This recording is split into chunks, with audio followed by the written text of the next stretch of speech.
Hello दोस्तों, स्वागत है आपका मेरे यूट्यूब चैनल परीक्षा प्लान में। तो कैसे हैं आप लोग? आई होप अच्छे होंगे। तो जैसा कि आप लोगों को पता है कि रीट लेवल 2 के लिए एसएसटी के इम्पोर्टेंट क्वेश्चन का मैं फटाफट रिवीजन करवा रही हूँ। तो ये रिवीजन का 5वां वीडियो है। 4 वीडियो इसके पहले आ चुके हैं। प्रैक्टिस भी मैं कंप्लीट करवा चुकी हूँ। 26 वीडियो प्रैक्टिस की आ चुकी हैं। यदि आपने प्रैक्टिस नहीं देख पाई है तो आप रिवीजन वाली वीडियो देख लीजिए। तो चलिए वीडियो को शुरू करते हैं। वीडियो देखने के बाद यदि आपको अच्छा लगे तो वीडियो को लाइक और शेयर कीजिएगा, और यदि आप चैनल पर नए हैं तो चैनल को सब्सक्राइब कर लीजिए। इसके अलावा रीट लेवल 2 के एसएसटी के प्रीवियस ईयर के सभी क्वेश्चन मैं सॉल्व करवा चुकी हूँ और कई दिनों पहले करवा चुकी हूँ। और प्लेलिस्ट बनी हुई है जहां पर आप प्रीवियस ईयर के क्वेश्चन की वीडियो और प्रैक्टिस की वीडियो एक साथ प्राप्त कर सकते हैं। तो चलिए आज की वीडियो को शुरू करते हैं।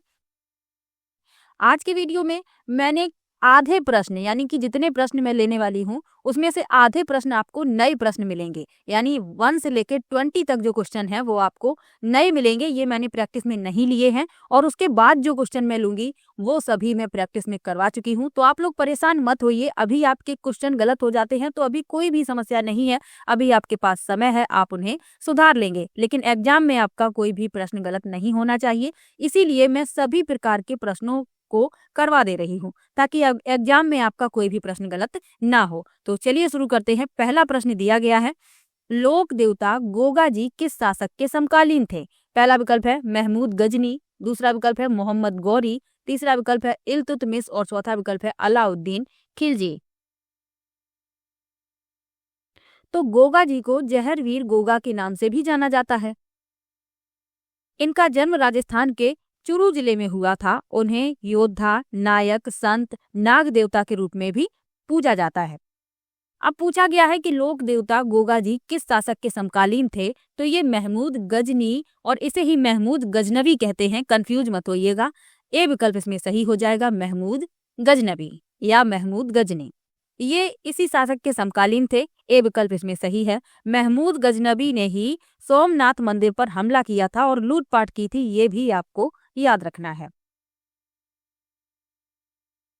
और महमूद गजनबी तुर्की शासक था, तो ये भी आपको याद रखना है। चलिए अगले प्रश्न पर चलते हैं। लिखा है मीराबाई द्वारा चित्तौड़ पर त्याग के समय मेवाड़ का शासक कौन था?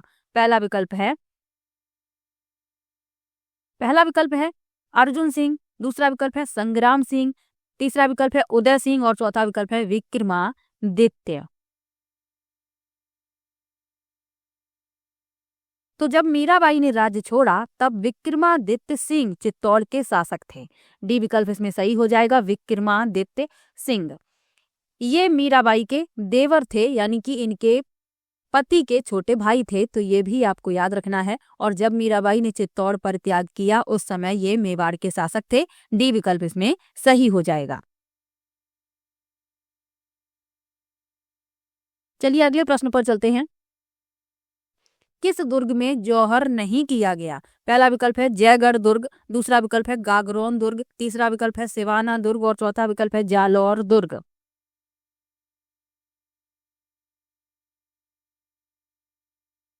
तो पूछा गया है किस दुर्ग में जौहर नहीं किया गया, तो वह है जयगढ़ दुर्ग। ए विकल्प इसमें सही हो जाएगा।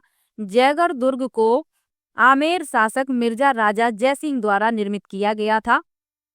तो ये आपको याद रखना है, और ये जयपुर में स्थित है, ये भी याद रखिएगा।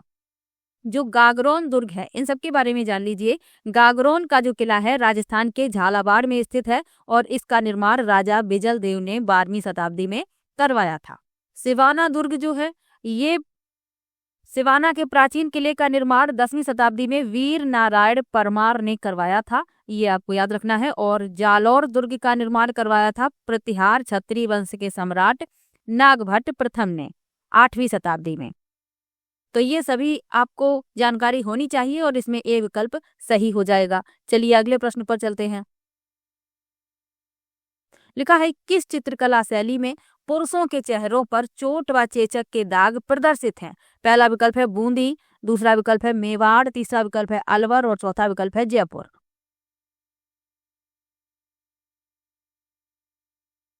तो पूछा गया है किस चित्रकला शैली में पुरुषों के चेहरों पर चोट व चेचक के दाग प्रदर्शित हैं, तो वह है जयपुर चित्रकला शैली। डी विकल्प इसमें सही हो जाएगा। जयपुर शैली का काल 1600 से 1900 तक माना जाता है। जयपुर शैली का विकास महाराजा सवाई जय सिंह द्वितीय के समय से शुरू हुआ, तो ये भी आपको याद रखना है।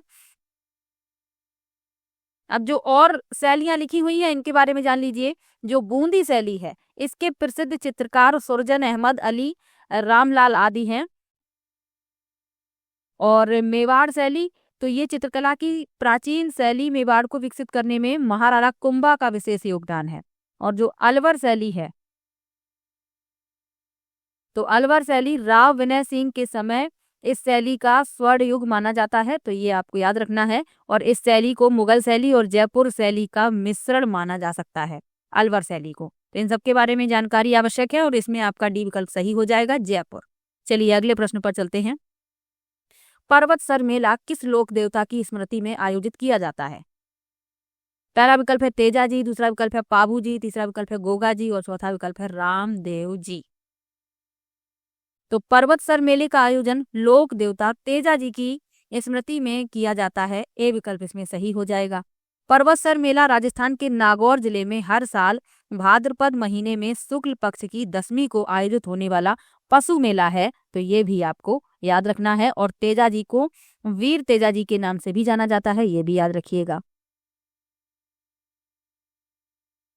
अब जो और विकल्प लिखे हुए हैं इनके बारे में जान लीजिए। गोगा जी के बारे में आपको बता ही चुके हैं, इसके जो पहले प्रश्न में इनके बारे में मैंने आपको बताया था। पाबू जी के बारे में जान लीजिए। पाबू जी राठौर राजस्थान के लोक देवता है जिन्हें ऊंटों के देवता के रूप में पूजा जाता है। और रामदेव जी, ये भी राजस्थान के लोक देवता हैं और इनका जन्म तंवर वंश में हुआ था, तो ये भी याद रखिएगा। और इसमें आपका पहला विकल्प सही है, तेजा जी। चलिए अगले प्रश्न पर चलते हैं। निम्न में से कौन सा पुरुषों का आभूषण है? अभी तक मैंने आपको जितने भी प्रश्न पढ़ाए हैं आभूषण से संबंधित, उनमें जो आभूषण थे वो महिलाएं पहनती थीं, लेकिन इस प्रश्न में पूछा गया है कि कौन सा पुरुषों का आभूषण है। पहला विकल्प है छैलकड़ी, दूसरा विकल्प है नेवरी, तीसरा विकल्प है पोत और चौथा विकल्प है सरी। तो इस प्रश्न में आपका ए विकल्प सही है, छैलकड़ी। छैलकड़ी एक पुरुष राजस्थानी आभूषण है जिसे कानों में पहना जाता है, तो ये आपको याद रखना है।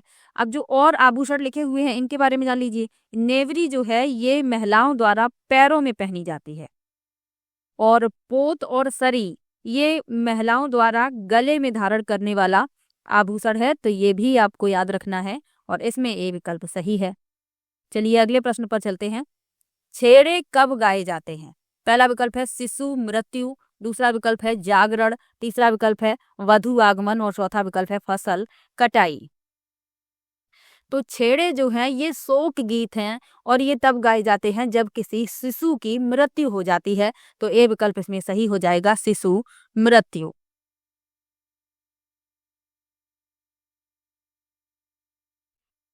चलिए अगले प्रश्न पर चलते हैं।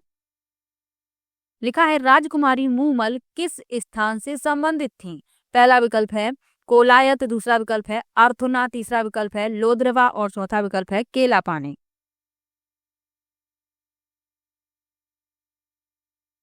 तो राजकुमारी मूमल संबंधित थी लोद्रवा से, सी विकल्प इसमें सही हो जाएगा, जो कि उमरकोट जिले में स्थित है, जिसे सिंध क्षेत्र में अमरकोट के नाम से भी जाना जाता है, जो वर्तमान में पाकिस्तान में स्थित है। ये आपको याद रखना है। और राजकुमारी मूमल राजस्थानी लोक कथाओं की प्रमुख पात्र हैं जिनका नाम मोमल रानो है, तो ये भी आपको याद रखना है, सी विकल्प इसमें सही हो जाएगा, लोद्रवा। चलिए अगले प्रश्न पर चलते हैं। एशिया और उत्तरी अमेरिका को संयुक्त करने वाला जल डमरू मध्य है। पहला विकल्प है डेविस जल डमरू मध्य, दूसरा है मलक्का जल डमरू मध्य, तीसरा है बेरिंग जल डमरू मध्य और चौथा है जिब्राल्टर जल डमरू मध्य।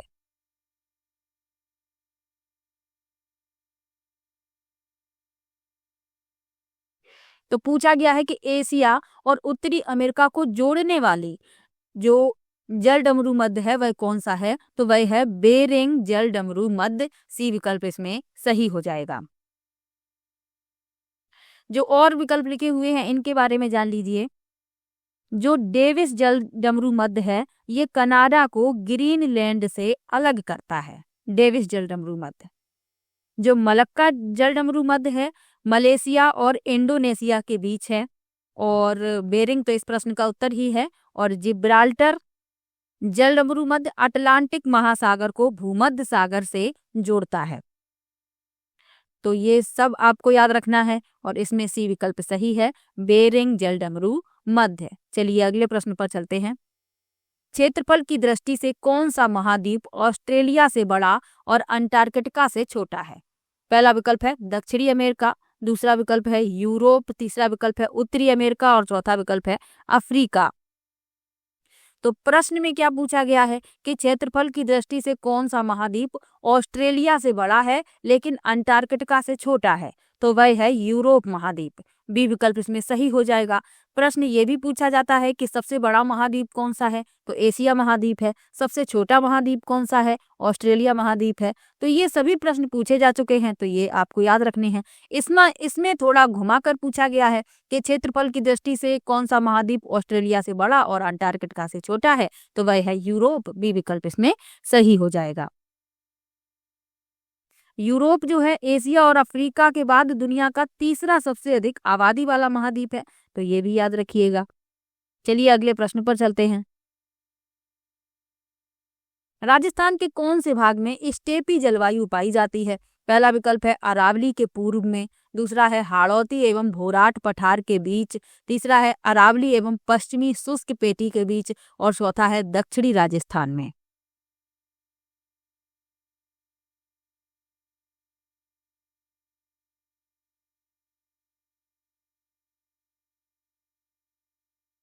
तो इस प्रश्न में आपका सी विकल्प सही हो जाएगा। अरावली एवं पश्चिमी शुष्क पेटी के बीच जो स्टेपी जलवायु है वह पाई जाती है अरावली और पश्चिमी शुष्क पेटी के बीच।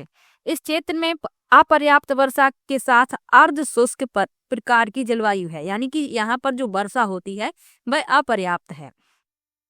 और इसमें कौन कौन से क्षेत्र आते हैं? बाड़मेर, जालौर, जोधपुर, नागपुर, चुरू, सीकर और झुंझुनू। और यहाँ की जो वनस्पति है वह कांटेदार झाड़ियां हैं और इसमें घास भी शामिल है, तो ये भी याद रखिएगा। सी विकल्प इसमें सही हो जाएगा। यदि आपको राजस्थान से संबंधित प्रश्नों में समस्या है तो क्लास 6 to 8 की जो सोशल साइंस की बुक चलती है हमारा राजस्थान, कक्षा 6 की है हमारा राजस्थान भाग 1, कक्षा 7 की है हमारा राजस्थान भाग 2 और कक्षा 8 की है हमारा राजस्थान भाग 3। ये किताबें आप पढ़ लीजिए। ये जो सभी प्रश्न हैं ये सब कुछ उन्हीं किताबों में बताया गया है। लोक देवताओं के बारे में, शासकों के बारे में, राजस्थान की जो फसलें होती हैं उनके बारे में, राजस्थान में किस प्रकार की वर्षा होती है, कहाँ ज्यादा होती है, कहाँ कम होती है, ये सब कुछ उन किताबों में बताया गया है। तो आप यदि वो किताबें पढ़ लेते हैं तो आपके कई टॉपिक तैयार हो जाएंगे। चलिए अगले प्रश्न पर चलते हैं। लिखा है अक्टूबर 1940 में द्वितीय विश्व युद्ध के विरोध में महात्मा गांधी द्वारा चुने हुए प्रथम व्यक्तिगत सत्याग्रही कौन थे? पहला विकल्प है विनोबा भावे, दूसरा विकल्प है जवाहरलाल नेहरू, तीसरा विकल्प है महादेव देसाई और चौथा विकल्प है पट्टाभी सीतारमैया। तो पहला व्यक्तिगत सत्याग्रही महात्मा गांधी द्वारा अक्टूबर 1940 में द्वितीय विश्व युद्ध के विरोध के लिए चुना गया था और वे थे विनोबा भावे। ए विकल्प इसमें सही हो जाएगा। विनोबा भावे एक प्रमुख समाज सुधारक और भारतीय स्वतंत्रता संग्राम में सक्रिय भागीदार थे, तो ये भी आपको याद रखना है। ए विकल्प इसमें सही है। चलिए अगले प्रश्न पर चलते हैं।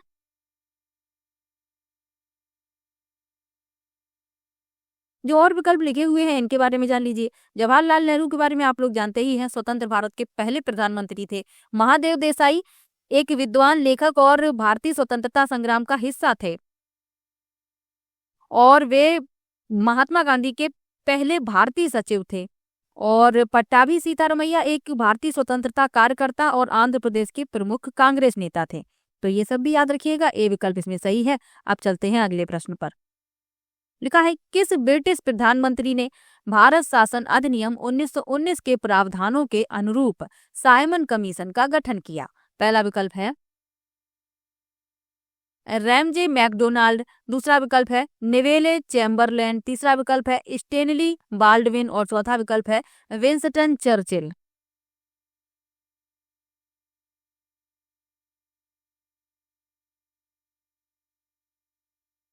तो साइमन कमीशन नवंबर 1927 में ब्रिटिश सरकार द्वारा स्टैनली बाल्डविन के अधीन नियुक्त सदस्यों का एक समूह था। तो इसमें सी विकल्प आपका सही हो जाएगा, स्टैनली बाल्डविन।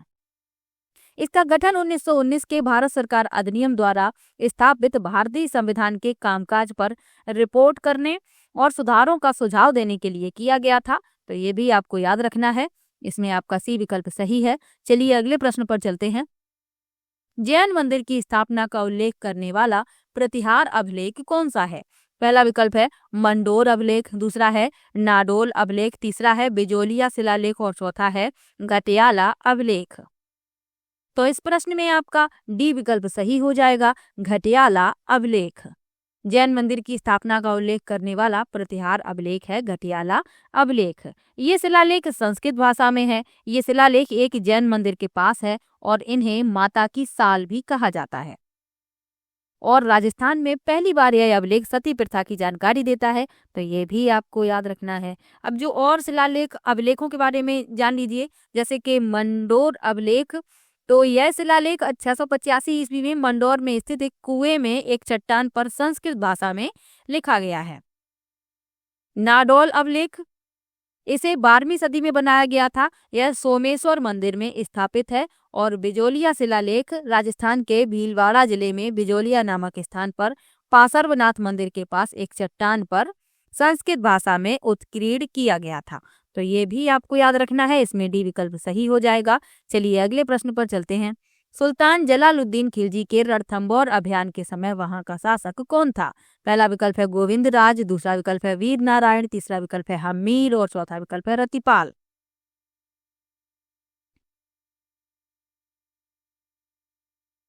तो सुल्तान जलालुद्दीन खिलजी के रणथंभौर अभियान के समय वहां का शासक था हमीर। सी विकल्प इसमें सही हो जाएगा। चलिए अगले प्रश्न पर चलते हैं।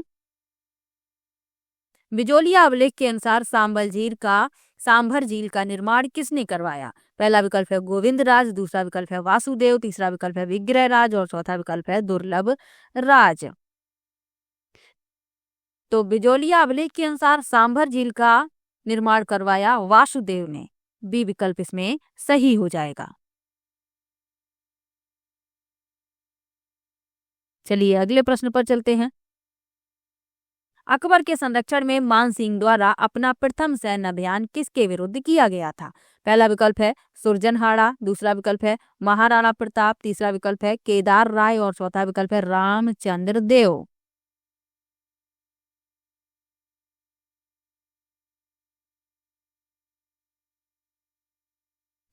तो अकबर के संरक्षण में मान सिंह द्वारा अपना प्रथम सैन्य अभियान किसके विरुद्ध किया गया था? सुरजनहाड़ा के विरुद्ध। ए विकल्प इसमें सही हो जाएगा।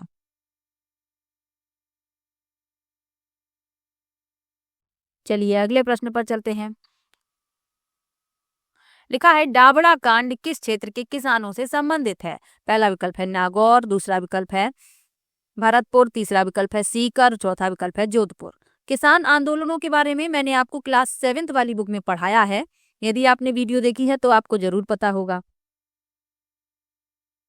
तो डावड़ा कांड राजस्थान के नागौर जिले के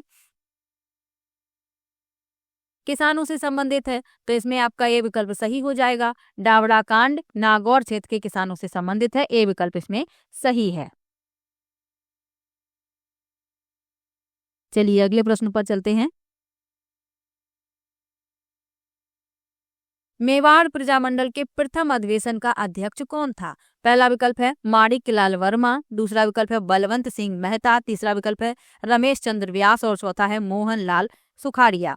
प्रजामंडलों के बारे में भी मैं आपको पढ़ा चुकी हूँ उन्हीं किताबों में। यदि आपने वीडियो देखा है तो जरूर आपको पता होगा। मेवाड़ प्रजामंडल की स्थापना की थी माणिक लाल वर्मा ने। ये प्रश्न भी पूछा जा चुका है और रीट में ही पूछा जा चुका है। अब इस प्रश्न में पूछा गया है कि मेवाड़ प्रजामंडल के प्रथम अधिवेशन के अध्यक्ष कौन थे? तो वह थे बलवंत सिंह मेहता। बी विकल्प इसमें सही हो जाएगा। इस तरीके से भी प्रश्न पूछा जा सकता है, इसलिए ये प्रश्न मैं लेकर आई हूँ। और स्थापना की थी माणिकलाल वर्मा ने। दोनों ही बातें आपको याद रखनी है। चलिए अगले प्रश्न पर चलते हैं। लिखा है किस समिति ने मत्स्य संघ के वृहद राजस्थान में विलय की सिफारिश की? पहला विकल्प है बलवंत राय मेहता, दूसरा है फजल अली, तीसरा है वी.एन. गाडगिल और चौथा है शंकर राव। तो मत्स्य संघ को शंकर देव समिति की सिफारिश पर वृहद राजस्थान में विलय किया गया था। तो डी विकल्प इसमें सही हो जाएगा, शंकर राव। चलिए अगले प्रश्न पर चलते हैं। तो 1 से 20 तक जो प्रश्न थे, ये प्रश्न सभी नए थे और नए प्रश्न मैं इसलिए शामिल कर रही हूँ ताकि यदि प्रश्न घुमा फिरा कर भी पूछे जाएं तब भी आपका प्रश्न गलत ना हो। प्रैक्टिस तो मैंने सभी प्रश्नों की करा ही दी है। ये इंपॉर्टेंट प्रश्न है, संभावित प्रश्न है, इसलिए मैं कुछ नए प्रश्न शामिल कर रही हूँ। अब जो प्रश्न आगे के जो प्रश्न हैं उन प्रश्नों को मैं पहले करवा चुकी हूँ, तो उनमें आपको समस्या नहीं होगी। चलिए चलते हैं अगले प्रश्नों पर। अगला प्रश्न दिया गया है किस दक्षिण भारतीय राजवंश ने राज्य को राष्ट्र, कोट्टम और ग्राम में विभाजित किया? पहला विकल्प है चोल, दूसरा विकल्प है पल्लव, तीसरा विकल्प है राष्ट्रकूट और चौथा है चालुक्य। तो किस दक्षिण भारतीय राजवंश ने राज्य को राष्ट्र, कोट्टम और ग्राम में विभाजित किया? तो वह है पल्लव। बी विकल्प इसमें सही हो जाएगा, पल्लव।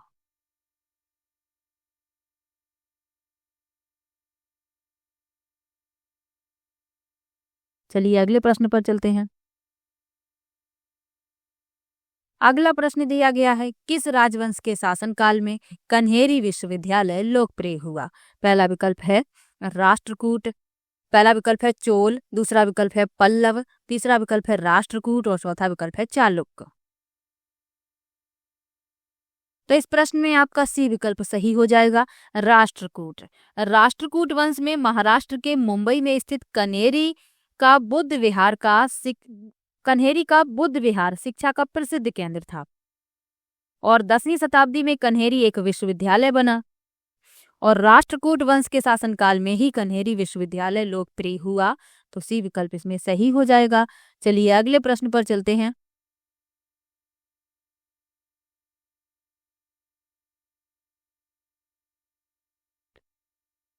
लिखा है ब्रस स्तंभ शीर्ष वाला रामपुरवा अशोक स्तंभ किस राज्य में स्थित है?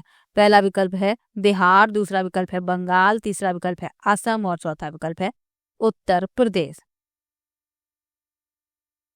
तो ब्रस स्तंभ शीर्ष वाला रामपुरवा अशोक स्तंभ बिहार राज्य में स्थित है। ए विकल्प इसमें सही हो जाएगा और बिहार के पश्चिम चंपारण जिले में स्थित है, तो ये भी याद रखिएगा। चलिए अगले प्रश्न पर चलते हैं। अगला प्रश्न दिया गया है किस संत ने सगुण उपासना का प्रचार किया? पहला विकल्प है कबीर, दूसरा विकल्प है नानक, तीसरा विकल्प है निम्बार्क और चौथा विकल्प है दादू। तो सगुण उपासना क्या होती है? तो सगुण उपासना में ऐसी परंपराएं शामिल हैं जो शिव, विष्णु और उनके अवतारों और देवी या देवताओं के रूपों जैसे विशिष्ट देवताओं की पूजा पर केंद्रित होती हैं। अब इसमें सगुण उपासना का प्रचार किया है निम्बार्क ने। सी विकल्प इसमें सही हो जाएगा। चलिए अगले प्रश्न पर चलते हैं। महाराणा प्रताप की मृत्यु कितने वर्ष की आयु में हुई थी? पहला विकल्प है 67 वर्ष, दूसरा है 54 वर्ष, तीसरा है 57 वर्ष और चौथा है 49 वर्ष। तो महाराणा प्रताप की मृत्यु हुई थी 57 वर्ष की आयु में। सी विकल्प इसमें सही हो जाएगा। इनके घोड़े का नाम याद रखना है चेतक और इनके हाथी का भी नाम याद रखना है राम प्रसाद। ये दोनों ही प्रश्न पूछे जाते हैं, तो दोनों ही आपको याद रखने हैं। इसमें सी विकल्प सही है। चलिए अगले प्रश्न पर चलते हैं। 1876 ईस्वी में प्रकाशित अमर जीवन किसके द्वारा लिखी गई?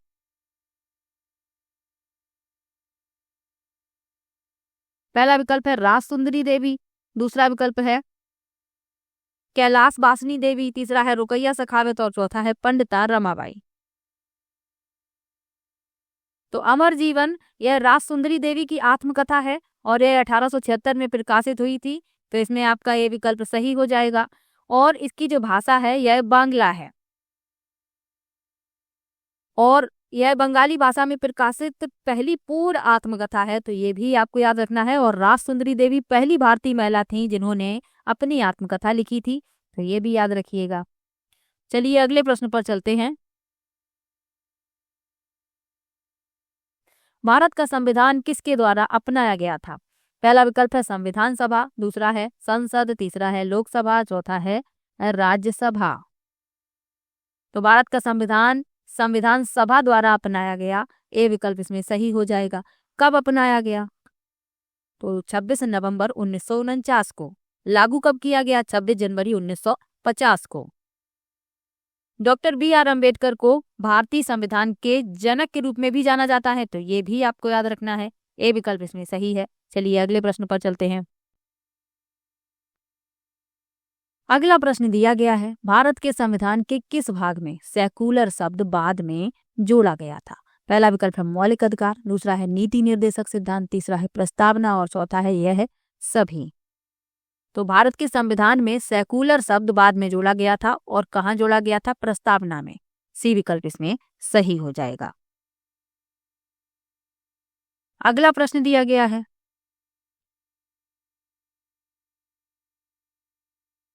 बाल अधिकार विधेयक 1992 का कौन सा अनुच्छेद कहता है कि मुझे अपने अधिकारों के बारे में जानने का अधिकार है? पहला विकल्प है अनुच्छेद 42, दूसरा है अनुच्छेद 12, 13, तीसरा है अनुच्छेद 23, 28, 29 और चौथा है अनुच्छेद 36। तो इस प्रश्न में आपका ए विकल्प सही है, अनुच्छेद 42। बाल अधिकार विधेयक 1992 का अनुच्छेद 42 कहता है कि मुझे अपने अधिकारों के बारे में जानने का अधिकार है। यह अनुच्छेद काम की न्याय संगत और मानवीय स्थितियों और मातृत्व राहत का भी प्रावधान करता है, तो ये सब आपको याद रखना है। इसमें आपका ये विकल्प सही है। जो और विकल्प लिखे हुए हैं इनके बारे में जान लीजिए। अनुच्छेद 12 जो है यह राज्य को परिभाषित करता है। अनुच्छेद 13 राज्य भाग 3 के प्रावधानों का उल्लंघन करने वाला कोई कानून नहीं बनाएगा, ये अनुच्छेद 13 में बताया गया है। अनुच्छेद 23 मानव के दुर्व्यापार और बलात् श्रम का प्रतिषेध अनुच्छेद 23 में है। अनुच्छेद 28 क्या कहता है? कुछ शिक्षण संस्थानों में धार्मिक शिक्षा या धार्मिक पूजा में उपस्थिति के बारे में स्वतंत्रता। अनुच्छेद 29 क्या कहता है? अल्पसंख्यकों के हितों का संरक्षण। और अनुच्छेद 36 क्या कहता है? राज्यों के पक्ष बच्चे के कल्याण के किसी भी पहलू पर प्रतिकूल प्रभाव डालने वाले अन्य सभी प्रकार के शोषण से बच्चे की रक्षा करेंगे। तो इन सब के बारे में भी याद रखिए, ए विकल्प इसमें सही है, अनुच्छेद 42। चलिए अगले प्रश्न पर चलते हैं। कौन सा मौलिक अधिकार नहीं है? पहला विकल्प है समानता का अधिकार, दूसरा है स्वतंत्रता का अधिकार, तीसरा है मताधिकार और चौथा है संवैधानिक उपचार का अधिकार। तो मौलिक अधिकारों की संख्या 6 है। समानता का अधिकार, स्वतंत्रता का अधिकार, शोषण के विरुद्ध अधिकार, धर्म की स्वतंत्रता का अधिकार, सांस्कृतिक और शैक्षिक अधिकार, संवैधानिक उपचार का अधिकार। मताधिकार मौलिक अधिकार नहीं है, तो यही इस प्रश्न का उत्तर हो जाएगा। चलिए अगले प्रश्न पर चलते हैं। अगला प्रश्न दिया गया है, पंचायती राज संस्थाओं को अधिक प्रभावी और अधिक शक्तिशाली बनाने के लिए 73वां संविधान संशोधन विधेयक में पारित किया गया था। पहला विकल्प है 1990, दूसरा है 1991, तीसरा है 1992 और चौथा है 1993।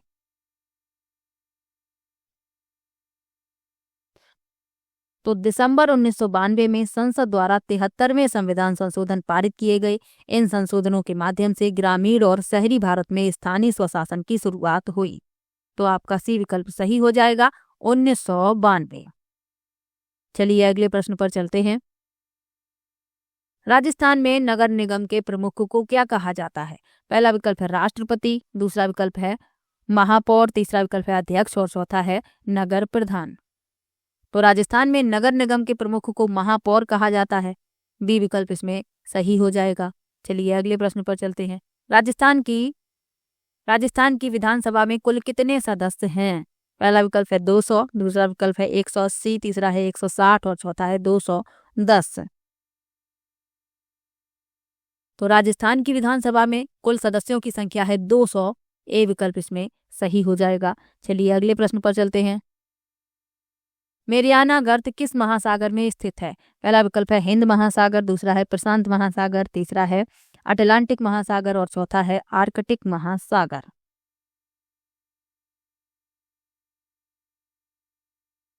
तो मेरियाना गर्त पश्चिमी प्रशांत महासागर में स्थित है, तो इसमें आपका बी विकल्प सही हो जाएगा।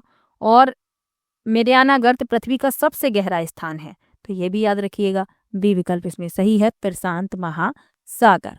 चलिए अगले प्रश्न पर चलते हैं। निम्नलिखित में से कौन सा पृथ्वी का मंडल नहीं है? पहला विकल्प है ओजोन, पहला विकल्प है वायुमंडल, दूसरा है ओजोन मंडल, तीसरा है जैव मंडल और चौथा है स्थल मंडल।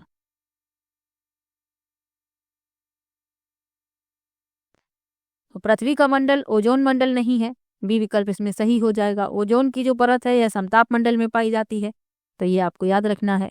चलिए अगले प्रश्न पर चलते हैं। संगमरमर किसका उदाहरण है? पहला है कायांतरिक सेल, दूसरा है अवसादी सेल, तीसरा है आग्नेय सेल और चौथा है इनमें से कोई नहीं। तो संगमरमर जो है कायांतरित सेल का उदाहरण है, ए विकल्प इसमें सही हो जाएगा। 3 प्रकार की सेलें होती हैं, आग्नेय, अवसादी और कायांतरित। संगमरमर कायांतरित सेल है, ए विकल्प इसमें सही है। चलिए अगले प्रश्न पर चलते हैं। अपक्षय और अपर्दन की संयुक्त क्रिया कहलाती है? पहला विकल्प है अपघटन, दूसरा है जलीकरण, तीसरा है कार्बनीकरण और चौथा है अनाच्छादन। तो अपक्षय और अपर्दन भूगर्भीय प्रक्रियाएं हैं जो पृथ्वी की सतह को आकार देने के लिए मिलकर कार्य करती हैं, और इनकी जो संयुक्त क्रिया है वह अनाच्छादन कहलाती है। डी विकल्प इसमें सही हो जाएगा। चलिए अगले प्रश्न पर चलते हैं।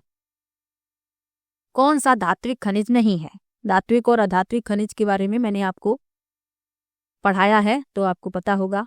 पहला विकल्प है बॉक्साइट, और क्लास 6, 7, 8 की किताबों में इन सब के बारे में बताया ही गया है। दूसरा है तांबा, तीसरा है क्रोमाइट और चौथा है अभ्रक। तो धात्विक खनिज नहीं है, अभ्रक धात्विक खनिज नहीं है। वे खनिज जिनमें धातुओं की मात्रा नहीं होती है अधात्विक खनिज कहलाते हैं। तो अभ्रक जो है अधात्विक खनिज है, धात्विक खनिज नहीं है, तो डी विकल्प इसमें सही हो जाएगा। और जिनमें धातुओं की मात्रा होती है वे धात्विक खनिज कहलाते हैं। धात्विक खनिज जैसे कि एल्युमिनियम, क्रोमियम, जस्ता, ये सभी धात्विक खनिज हैं। और अभ्रक, चूना पत्थर, ग्रेफाइट ये अधात्विक खनिज हैं, तो ये भी याद रखिए, डी विकल्प इसमें सही है। चलिए अगले प्रश्न पर चलते हैं। वन्य जीव हानि के मुख्य कारणों में से एक है। पहला है प्राकृतिक आवास की हानि, दूसरा है बांधों का निर्माण, तीसरा है बाढ़ और चौथा है वन रोपण। तो वन्य जीव हानि के मुख्य कारणों में से एक है प्राकृतिक आवास की हानि। जो वन्य जीवों के प्राकृतिक आवास हैं वो नष्ट हो रहे हैं, इसीलिए वन्य जीव की हानि हो रही है। ए विकल्प इसमें सही हो जाएगा। चलिए अगले प्रश्न पर चलते हैं। विश्व के निम्नलिखित में से किस क्षेत्र में गहन निर्वाह कृषि सर्वाधिक प्रचलित है? पहला है समशीतोष्ण क्षेत्र, दूसरा है भूमध्य सागरीय क्षेत्र, तीसरा है मानसून क्षेत्र और चौथा है अर्ध शुष्क क्षेत्र। तो गहन निर्वाह कृषि क्या होती है? गहन निर्वाह कृषि में किसान साधारण औजारों और अधिक श्रम का उपयोग करके भूमि के एक छोटे भूखंड पर खेती करता है। तो गहन निर्वाह कृषि सर्वाधिक प्रचलित है मानसून क्षेत्र में। सी विकल्प इसमें सही हो जाएगा। चलिए अगले प्रश्न पर चलते हैं। किस भू आकृति को विश्व की छत के रूप में जाना जाता है? पहला विकल्प है हिमालय, दूसरा है पामीर का पठार, तीसरा है तिब्बत का पठार और चौथा है दक्कन का पठार। तो विश्व की छत के रूप में जाना जाता है पामीर के पठार को। बी विकल्प इसमें सही हो जाएगा। चलिए अगले प्रश्न पर चलते हैं। भारत के किस राज्य में काल वैसाखी हवाएं आमतौर पर ग्रीष्म ऋतु के दौरान प्रचलित होती हैं? लिखा है पश्चिम बंगाल, असम, ओडिशा, बिहार। अब नीचे दिए गए हैं विकल्प और बताना है कौन से विकल्प सही है। तो काल वैसाखी हवाएं क्या होती हैं? सबसे पहले ये जान लीजिए। तो मार्च से अप्रैल तक होने वाली बारिश या पूर्व मानसून वर्षा को पश्चिम बंगाल में काल वैसाखी और केरल में कॉफी सावर कहा जाता है। काल वैसाखी हवाएं बिहार, झारखंड क्षेत्र से निकलती हैं और पूर्व की ओर बढ़ती हैं और पश्चिम बंगाल और असम से टकराती हैं। तो इसमें पूछा गया है कि आमतौर पर ग्रीष्म ऋतु के दौरान प्रचलित होती हैं, तो पश्चिम बंगाल और असम में, यानी कि पहला और दूसरा। ए विकल्प इसमें आपका सही हो जाएगा, पहला दूसरा। चलिए अगले प्रश्न पर चलते हैं। याक पशु भारत के किस क्षेत्र में पाया जाता है? पहला विकल्प है सुंदरवन, दूसरा है अरुणाचल प्रदेश, तीसरा है दार्जिलिंग और चौथा है लद्दाख। तो याक जो पशु है ये लद्दाख, सिक्किम, हिमाचल प्रदेश, जम्मू कश्मीर में पाया जाता है। तो इसमें आपका डी विकल्प सही है, लद्दाख। लद्दाख को छोटा तिब्बत भी कहते हैं, भारत का छोटा तिब्बत, और ठंडा रेगिस्तान भी। तो दोनों ही बातें याद रखिए, डी विकल्प इसमें सही है। चलिए अगले प्रश्न पर चलते हैं। किस स्थान पर प्रतिजैविक दवा की निर्माण इकाई है? पहला विकल्प है ऋषिकेश, दूसरा है देहरादून, तीसरा है शिमला और चौथा है चंडीगढ़। तो प्रतिजैविक दवा की निर्माण इकाई है ऋषिकेश में। ए विकल्प इसमें सही हो जाएगा, ऋषिकेश उत्तराखंड में है, ये याद रखिएगा। चलिए अगले प्रश्न पर चलते हैं। भारत में उपभोक्ता संरक्षण अधिनियम किस वर्ष लागू किया गया? पहला विकल्प है 1981, दूसरा है 1982, तीसरा है 1986 और चौथा है 1988। तो भारत में उपभोक्ता संरक्षण अधिनियम 1986 में लागू किया गया, 1986 में पारित किया गया। सी विकल्प इसमें सही हो जाएगा। तो आज की वीडियो में मैंने कुल 45 क्वेश्चन लिए थे। किसी भी प्रश्न में आपको डाउट हो आप कमेंट बॉक्स में जरूर लिखिएगा। कल की वीडियो में मैंने ज़्यादा प्रश्न नहीं लिए थे, कुल 30 प्रश्न लिए थे, 30 क्वेश्चन। तबीयत सही नहीं थी, लेकिन मैंने सोचा गैप आपका नहीं होना चाहिए, इसीलिए मैंने 30 प्रश्न ही सॉल्व करवा दिए थे। आज की वीडियो में मैंने 45 क्वेश्चन लिए हैं। किसी भी प्रश्न में आपको डाउट हो आप कमेंट बॉक्स में जरूर लिखिएगा। समय कम बचा हुआ है, तो कोई भी प्रश्न आप अपने दिमाग में ऐसा मत रखिए जिसमें आपको डाउट हो, वो डाउट आप तुरंत क्लियर कर लीजिए। और वीडियो कैसा लगा ये कमेंट बॉक्स में जरूर बताइएगा। मिलते हैं नेक्स्ट वीडियो में, तब तक के लिए बाय बाय।